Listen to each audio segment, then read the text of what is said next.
What's up, gang? It's the Security Czar with another security review, and this time it's of the Dollar General Corporation. On August 26, 2023, 21-year-old Ryan Parmeter walked into a Jacksonville Dollar General store and indiscriminately began firing a high-powered rifle at African-American men and women, killing 3 people before turning the rifle upon himself, killing himself instantly. Law enforcement said this was a racially motivated crime, as Palmetto set out intentionally to murder African-American people. This morning, 3 people shot dead in Jacksonville, Florida, in a shooting police say was racially motivated. We will pursue this incident as a hate crime. And now lawyers for the victims' families have filed a multi-million-dollar lawsuit claiming that Dollar General's failure to provide security was the reason that Palmetto was able to walk on to Dollar General property and murder their loved ones. This case has some very interesting and peculiar details. So let's take a listen to the attorneys for the family speak a little bit, and then I'll come back and talk about the merits of this case. But before we do that, please do me a favor and like and share this video, and please subscribe to my channel. And remember to turn on your notification button, because your support helps me to continue to deliver content just like this. And now that we got that out the way, let's tune back in to hear what the family's lawyers have to say. We're here to announce today that we have filed this tragic wrongful death lawsuit in the terrible mass shooting that occurred on August 26 of 2023 at the Dollar General at 2161 Kings Road.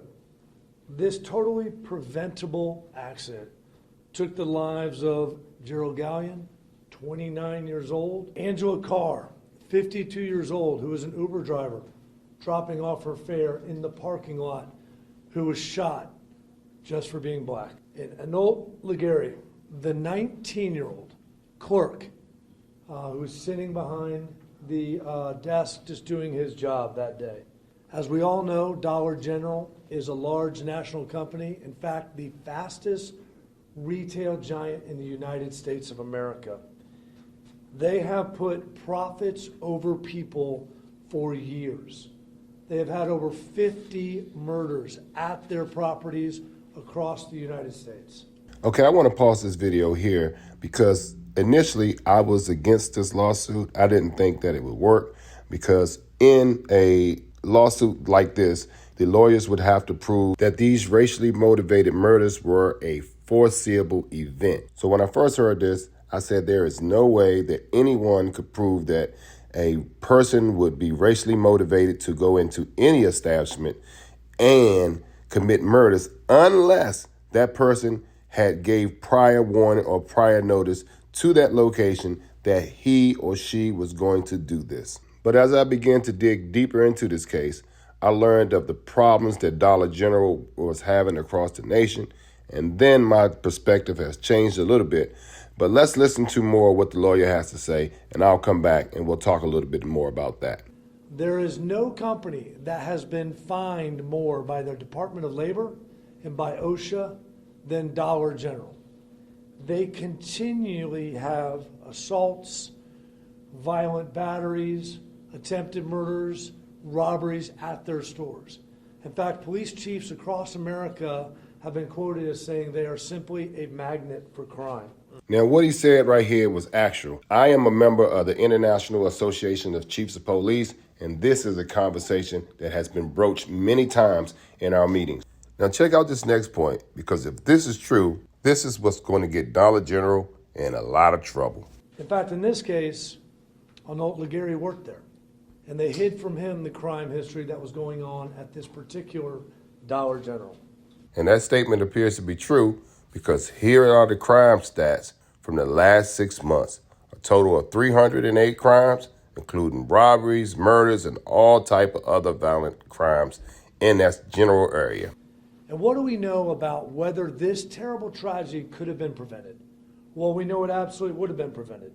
And the reason we know that is the shooter went to the first dollar store, Family Dollar store, right down the street that day. He went there and he saw a First Security van pull up.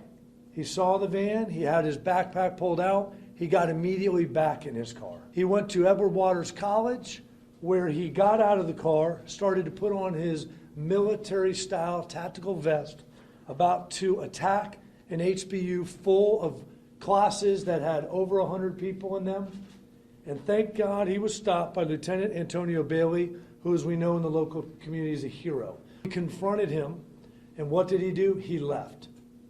But unfortunately, he went right down the road to this Dollar General where there was no security. Even with their awful history that they have across the country, Dollar General had no security, which we know would have prevented this incident from at least from occurring there. And these families have lost everything. And they are here so that this never happens again. We have ocular proof, visual evidence that the presence of a security guard would have made all the difference in the world if Dollar General didn't put profits over people. Attorney Ben Crump at the end there put an exclamation point on profits over people, because that is the point they're going to drive home to the jury to try to win this case, that Dollar General was more concerned about money than they were concerned about the people who work and shop in their stores. So it's evident that the attorneys are building a case against Dollar General. In order to succeed with a case like this, first the attorneys would have to establish that the event was foreseeable. Again, in this case, it's highly unlikely that you could foresee that a racist would come in and commit a mass shooting on your property, unless that person had already gave forewarning that he or she was going to do this. In absence of foreseeability for this type of incident occurring, the lawyers will then turn to the history of crime in and around this particular store,